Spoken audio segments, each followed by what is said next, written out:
it has to do with planting of agricultural produce in an industrial way. But most importantly, one of the major causes, it's the second leading cause of climate change. It's the second leading why the earth is constantly hot and it is even threatening planet Earth. Let me ask a question. How many of you want to wake up tomorrow and they said planet Earth is no longer existing?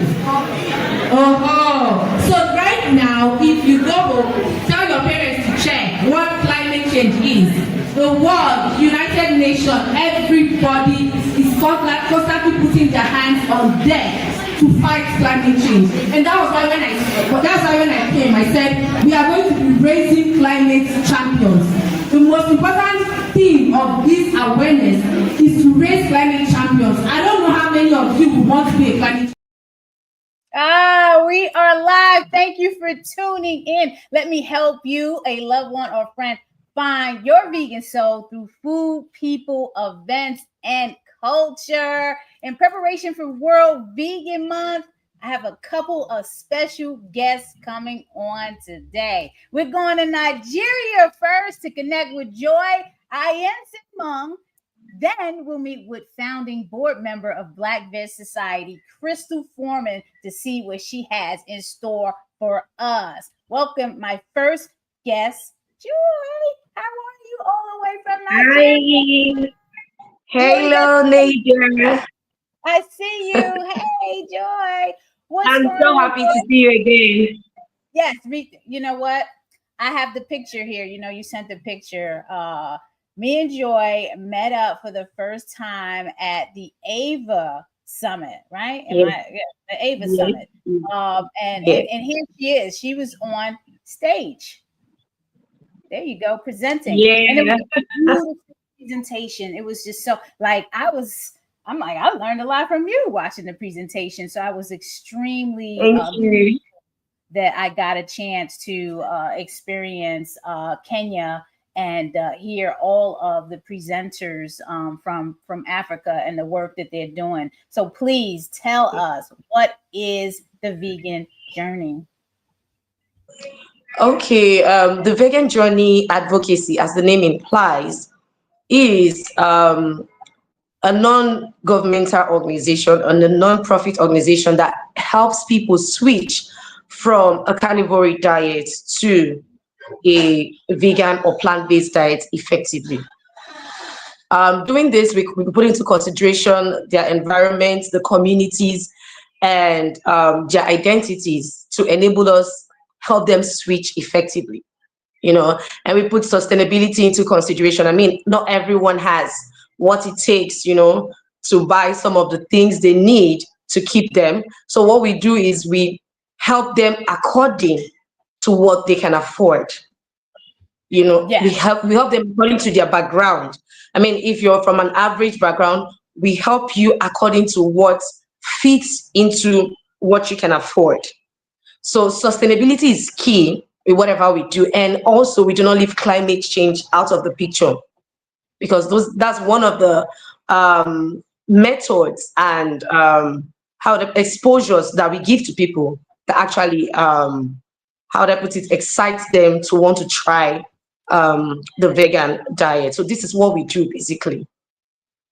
I love it because accessibility is really important, because the first assumption is that going vegan and plant-based is expensive. Talk to me about how did it come about, your journey, and why did you become vegan, and how did you get into the journey of vegan advocacy? Okay, I know in Africa we're meat-centric, but then I've never been this person that really loves eating flesh. I really don't eat much growing up. I'm someone I'm very picky with my food.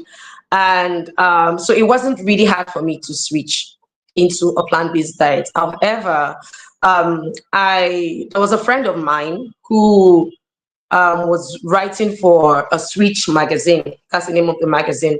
It talks about plant-based diets and especially the health benefit. So as at that time, he called me because he knows I was deep into research. So he said, Joy, I would want you to write for this magazine. And I'm like, I really don't know much about the vegan or vegetarian industry. And he said, I can give it a try. I should do my research. I said, okay. I gave it a try. And as time passes, my curiosity grew because I started finding out things that I never knew existed, things I never knew were a thing, actually. I mean, I've heard of veganism, I've heard of vegetarianism, but I mean, climate change, that it affects our environment, that it can actually switch or even cure major illness and diseases. I never thought of it from that perspective.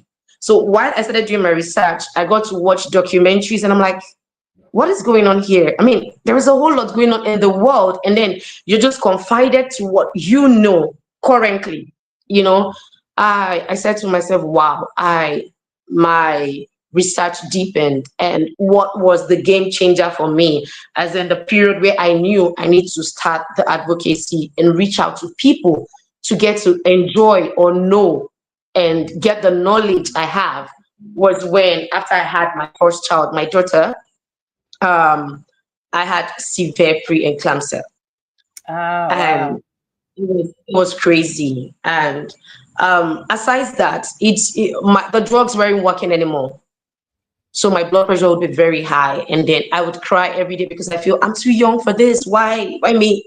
You know, and I became a shadow of myself. I grew lean, I grew thin because I don't eat. I wasn't happy, I was hypertensive. And it actually graduated from that to severe heart palpitation. Wow. I Yeah, I would be sleeping and my heart would be pounding loud that I could hear it from my ears. And it wasn't funny anymore. I would wake up at night and start crying. I was so scared that if my husband wants to leave the house, I felt something would happen to me. So it affected my life. And as at that time, every hospital I go to, they'll just place me in a drug, and my drugs increased. Yet my blood pressure was still high. Yet I was still having heart palpitation. So until I think then we spent a whole lot of money. We did a whole lot just for me to get back my health, but it wasn't working. And good thing, my husband said, okay, we have one more last try. So we had to check on a homeopathic doctor. And when we went there, he ran a test. And yeah, it was one thing I had high blood pressure, but then why am I having heart palpitation? It was crazy. And why wouldn't it go away with the drugs? And I was having migraines. My face would be trembling. It wasn't funny. And then we went to the homeopathic doctor, and he said that I've got high cholesterol. And yeah, and then that was the only person that could actually just even diagnose me of something else, because I really wanted to know the root cause of why I'm having this. And then I spoke to my husband. I said, okay, I think this is impressive.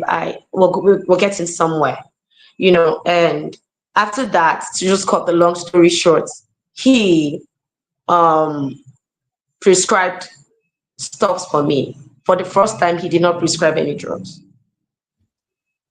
He said I would have to stay away from some certain food. Mm-hmm. Yes. And lo and behold, every food he said I should not eat were dairy products. Wow. The dairy Yeah, and product. he's not a Right. vegan, he's not a vegetarian. He said Right. I shouldn't take butter anymore. I shouldn't take milk. I shouldn't take bread. I should stop eating noodles. He just And I'm like, funny a thing, all these things are things I can easily stop. I'm not too keen on noodles and all of that. He said I should stop them. And sometimes you just eat them out of availability. Okay, this is what I have now. Let me just eat. And Right. so that was when it hits me that what I consume actually plays a whole lot to my well-being. And for the first time, I had peace. And then I also deep in my research, I went into research and I found that okay, there were herbs like moringa plants that could actually help you reduce the high cholesterol and everything. And for the first day I took the moringa plant, I had peace. I could sleep. Wow. How did you For take it? Did months, you have I it could as a not. tea? I took the powder. Yeah, I took it on the powder form. Okay. Mhm. So yeah, and I did that when after the doctor had diagnosed me. That was all I needed. I was just looking for someone to tell me this is what is wrong with you. So I went on YouTube. I found someone who said, "Oh, he cured this. I think there's this part of this kind of arthritis he had." So I said, "Okay, let me just go. Let me give it a try." And I read people's comments. I said, "Okay, when you're in a situation where um, all hope is lost, the doctors have failed you." I said, "Okay, let me give it a try." So I just took it that night. I slept without having any palpitation. I felt Wow. peace, and I'm like, Wow. so a plant can do this. And so I continued. After some time, I really don't have to take it every day, but I made it a routine. I made it part of me. And then it's food, it's not medicine. I mean, it's a plant. So I added it to my routine, and I started becoming well. I was now mindful of what I eat, and I found out that plants really have all it takes to heal us. And that was when I started discovering other healing methods for other kinds of illnesses. I deepened my research, and I said to myself, I wouldn't keep this to myself because I feel um, nature gave this to me and I should give it back freely. So I started helping my siblings, people around me. Oh, you're feeling this way, you're having asthma. Okay, take this. Try it. I'm not saying I'm giving you a guarantee. Try it and reduce your meat intake and you'll be good. And that was how the advocacy started. And then it got to a point, my partner said to me, I think you have a wide knowledge now. I think you should get a page and start to educate people and talk to people about it. And that was how it started. If you visit my Facebook page, you'll find out that most videos were just me ranting. I was just saying how it is. And then what I made sure I did in my advocacy is to be very factual and real. I don't want to over exaggerate things or tell you lies about it. I mean, we're learning, it's a journey.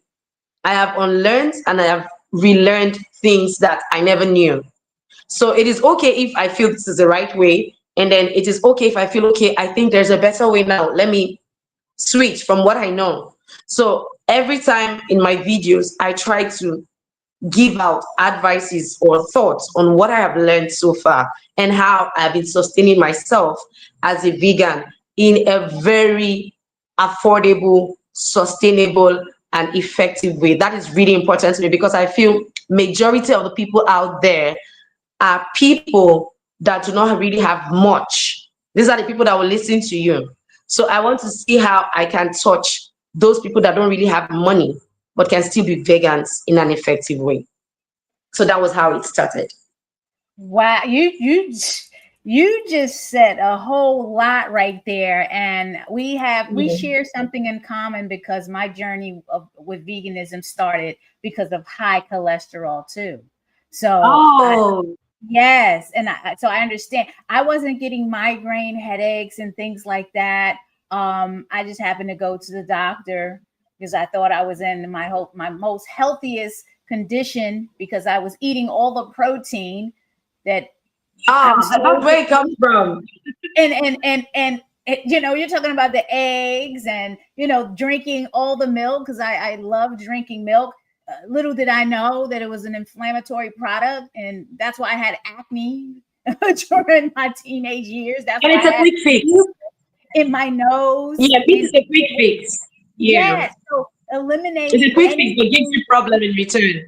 Yes, eliminating all of that had cholesterol in it, and knowing that plants don't have the cholesterol really changed my Yeah. life. That was incredible. Yeah. How is the vegan advocacy going in Nigeria? What are some of the challenges you're having with this initiative, and how are you overcoming them? You're in Nigeria. Am I to understand Nigeria is one of the richest countries in Africa? Yeah, you can say that again. On my list, I'll be You going to can say see you. that again. Yeah, yeah. I'm a But proud what are Nigerian, so don't mind me. Oh no, I please, I love y'all. I love the Mm. proudness. What are some Yeah. challenges that are going on in Nigeria with the advocacy, and how you're overcoming them?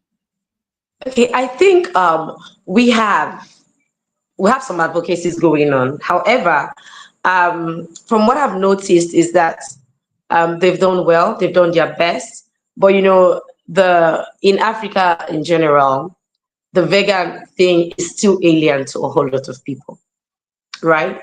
And then what I actually try to do differently, like I'm not saying they've not been doing well, but then you also learn from people that have been there.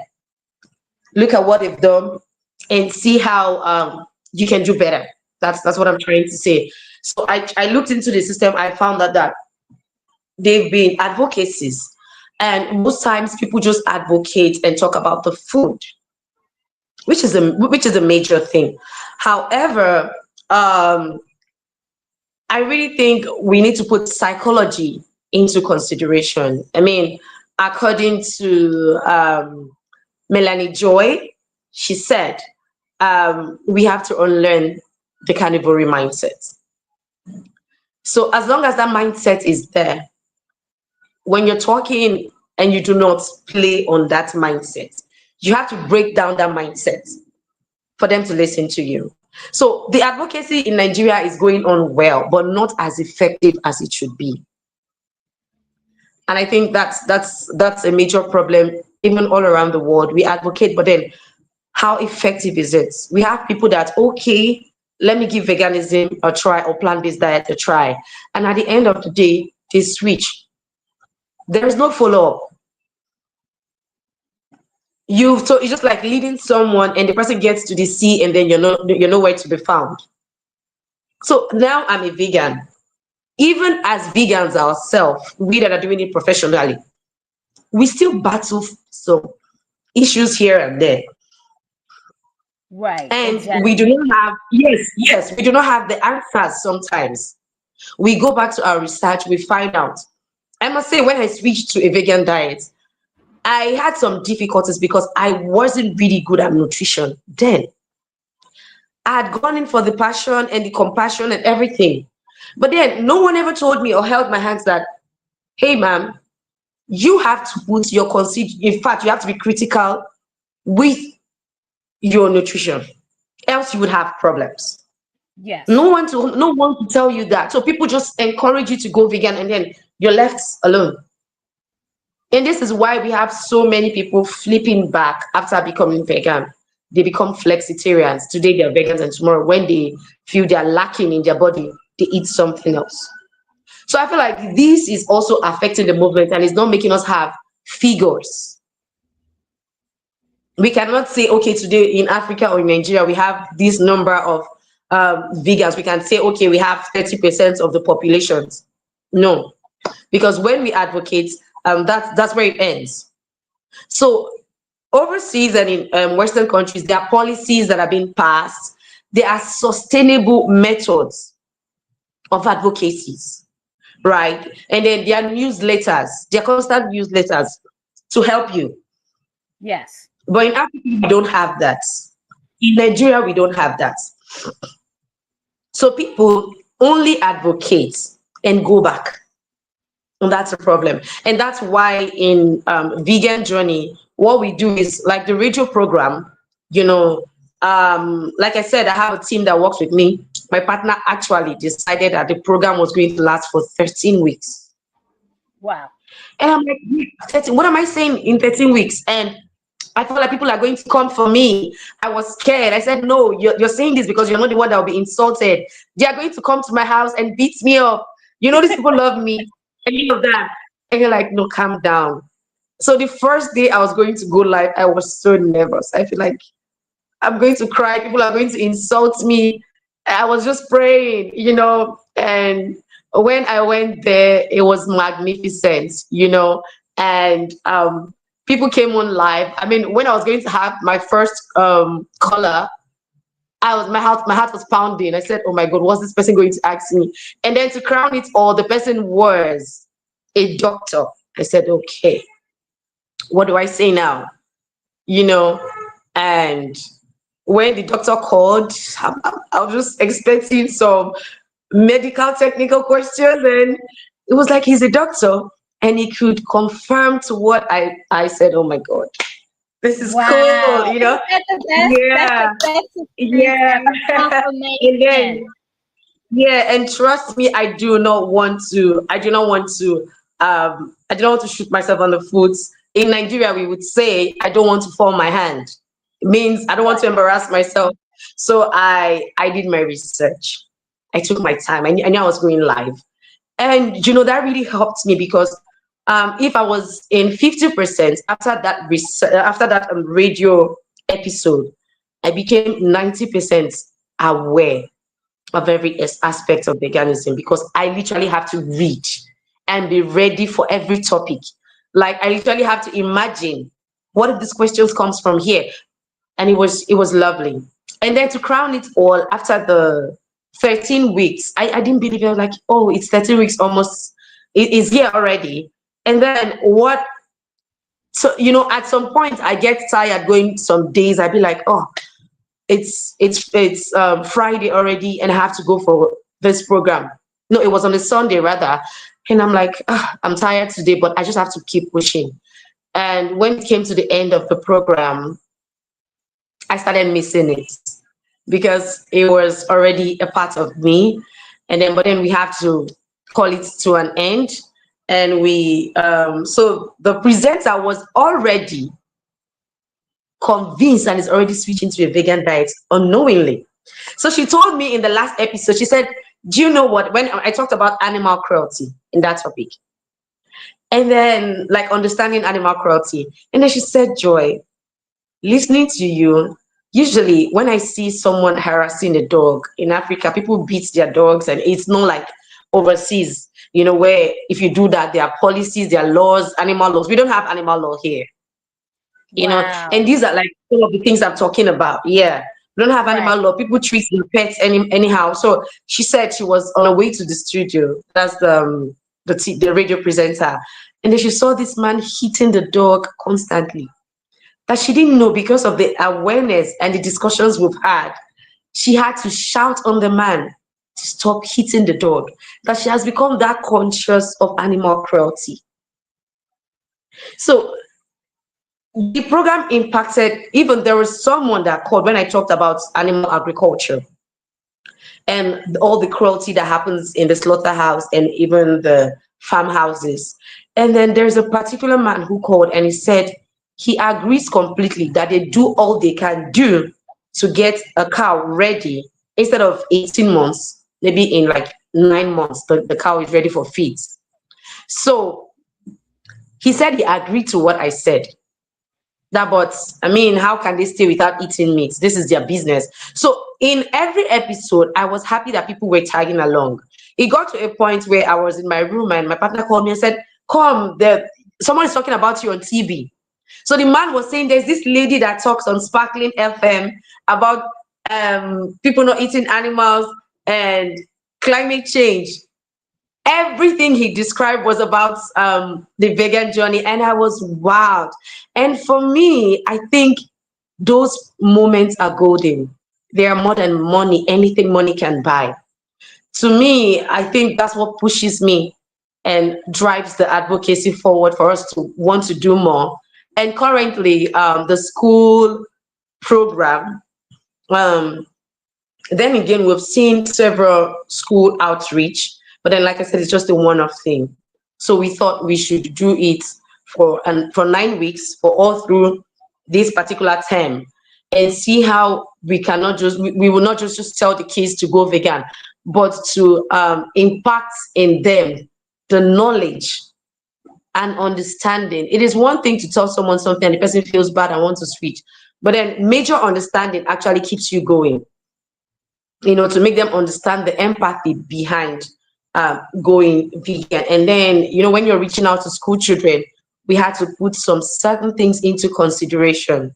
Right. We were talking Yes. to people that their parents, in their families, they're all on a carnivore diet.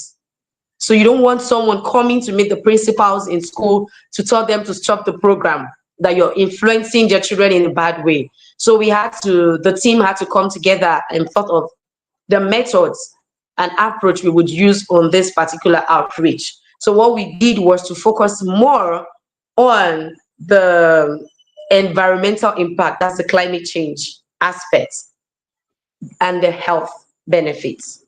Yes. Yes. Because Exactly. that way no one just thinks, yeah. And then so when we come from the I mean, if their parents go to Google about climate change, they would see it's visible everywhere that, okay, these are the driving factors of climate change. So we had to come from that aspect, and it's going beautifully well. In 1 week, the kids were familiar with major definitions and keywords when it comes to climate change and veganism. They could define it, they understand what extinction means. So, and like we said, those were the impacts we wanted to leave, so that wherever they are, even as they grow, they can be vegans and decide not to be, but it is not going to be alien to them. And they Right. would always understand the reasons and the movement behind it. So all of these are milestones for us, because we like that as we're advocating, we're seeing the results. It I is love very it. important than anything else. Yeah. I can talk to you all day, Joy. We share, like I said, we share a couple of things. You mentioned the psychology, the mind of people, and how they think about veganism is very important. So I'm glad Yeah. that you mentioned Very that, because I important. always talk about that. You know, Yeah. psychology, what's the why, Yeah. and what we're doing. I have my my founding board member who signed on, but I have just another question for you. What is the Okay. call to action? What is the call to action for the vegan journey advocacy, and how can we best connect with you and the vegan journey advocacy? We have our page on Facebook, the Vegan Journey Advocacy, and we have all our contacts there. We have our email there. We have our website there. And then even if you can't get directly to Vegan Journey, or you've not gotten any response, you can always email me at joyayesan@gmail.com. And also, I'm on Facebook. We are a DM away. We are open to partnerships. We love to work. We have passion for this movement. It's something we breathe. It's something we enjoy doing, and we will continue until world becomes a vegan world. I love it. I love it. I'm going to bring Crystal Foreman on. We appreciate your patience, Crystal. We are on the continent of Africa, Hi. Nigeria. Hi, Much, Joy. much, much respect for the motherland.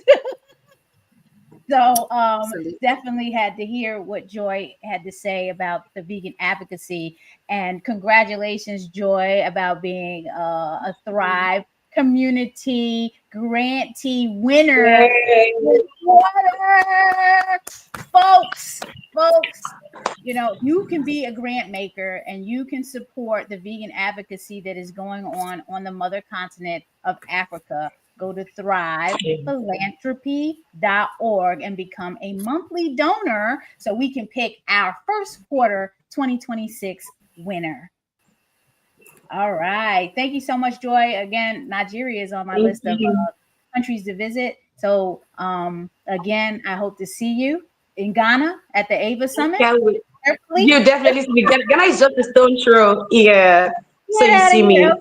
Okay, awesome. Well, sending blessings. Let me know if you need anything, and All peace to Nigeria and everything that you're doing right right. there. All right. All right. Bye. Bye.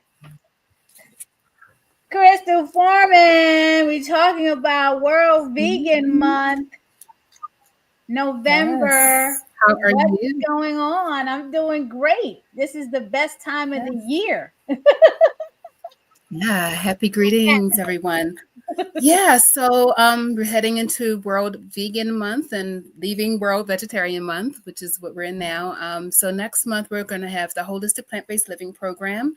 It's a 4-week program in person and online. So if you're in Baltimore, you can join. We'll be at the Impact Hub Baltimore every Saturday from 1 to 3 p.m.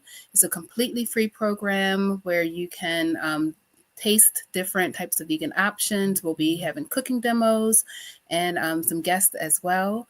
We also have prizes for folks. Every week is a different theme. So November 1st, which is this Saturday, we will focus on dairy-free eating. So we'll have dairy-free recipes, including butter pecan ice cream we'll be making in person.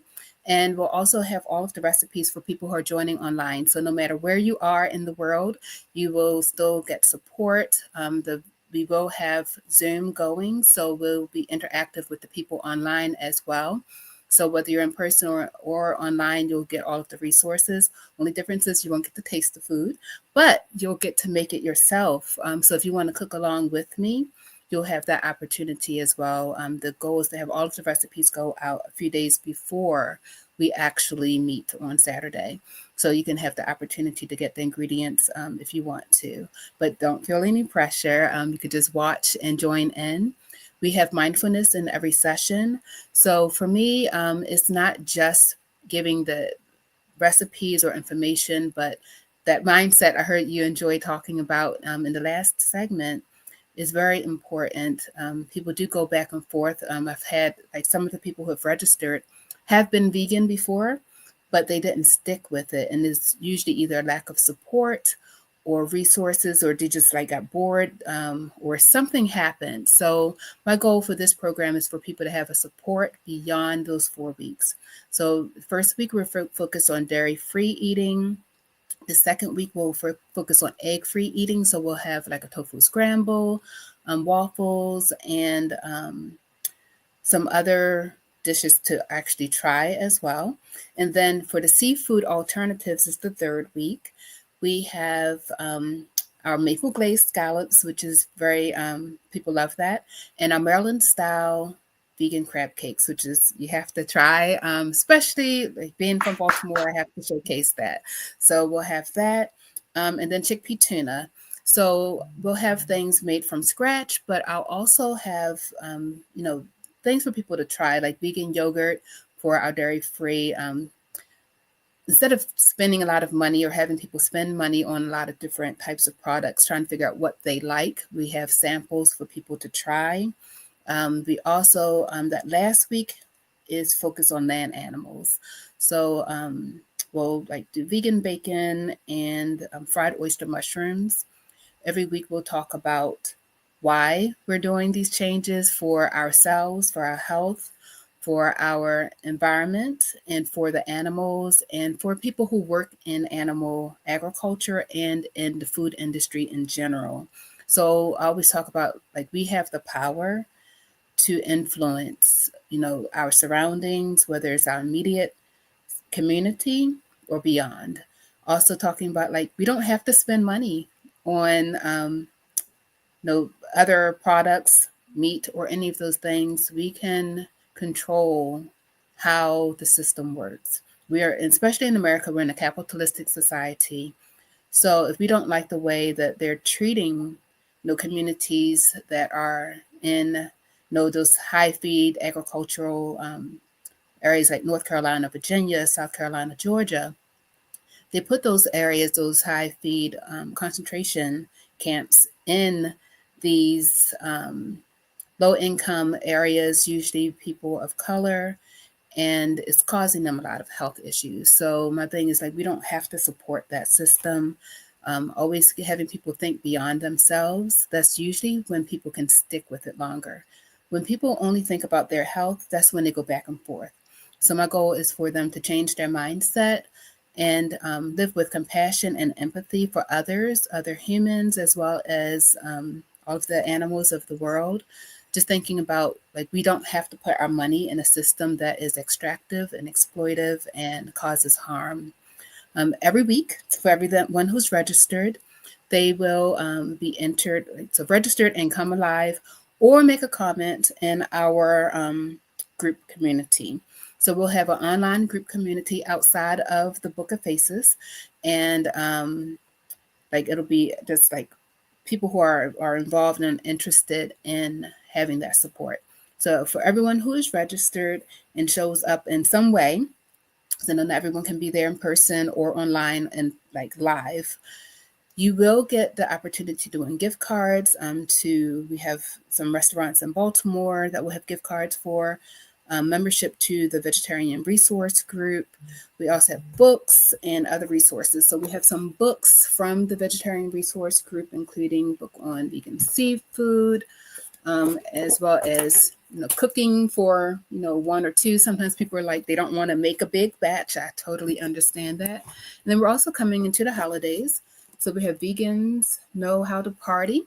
So we have lots of resources beyond the once a week, beyond even the 4 weeks. So we'll still be in community. We'll have different things and themes every week beyond the 4 weeks. So the 4 weeks, we're just concentrating on the Saturdays. And then after that, we'll really get into that online portal. But in order to join the online portal, you do need to be part of this 4-week program. So yeah, I'm grateful to all of the support that we've been getting. People have been registering. You can still register. I know that Naijha put the link in. So yeah, the goal is for people to feel comfortable cooking, knowing how to order out. So we have all of those things, like the common questions people ask throughout. So beyond the 4 weeks, you will have complete and full support.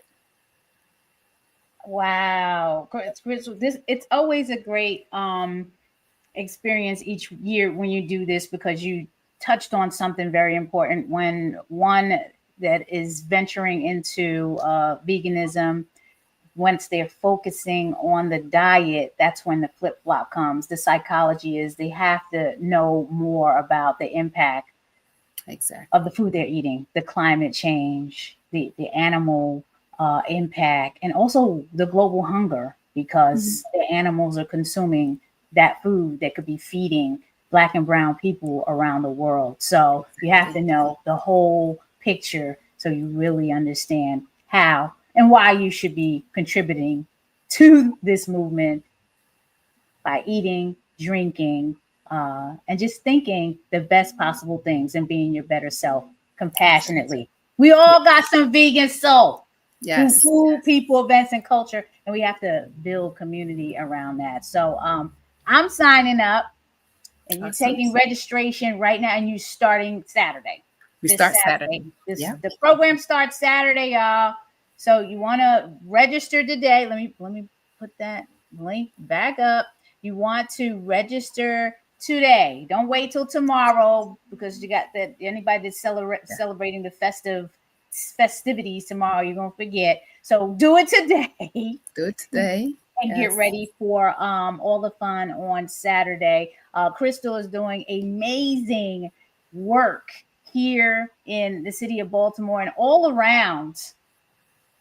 So many specialties, great with people. I've known her for a long time. So happy to have her with us at Black Veg Society, where we are meeting people where they are on their journey towards holistic health, veganism, and the plant-based diet. You're tuning in to Naijha Speaks. Please follow me at NaijhaSpeaks.com. Subscribe to the channel, make a comment. This program is supported by the Black Veg Society, and you can go to blackvegsociety.org, make a donation, keep me up and running, so we can bring all these incredible activists, advocates, business owners, what have you, that are in the movement making impacts. I appreciate y'all. Thank you. Anything else you want to say, Crystal, before we go? No, thank you for having me on, and I will see you in the community. Absolutely. All right, y'all. Blessings. Have a safe weekend. Meeting you where you are. The meaning behind the slogan is that we meet the community where they are, on their journey towards holistic health, a plant-based lifestyle, and veganism, whether it's physically, mentally, emotionally, or spiritually. We do this through people, food, events, and culture. Our 6 pillars are birth, eating, education, empowerment, enlightenment, and events. We are Black Veg Society.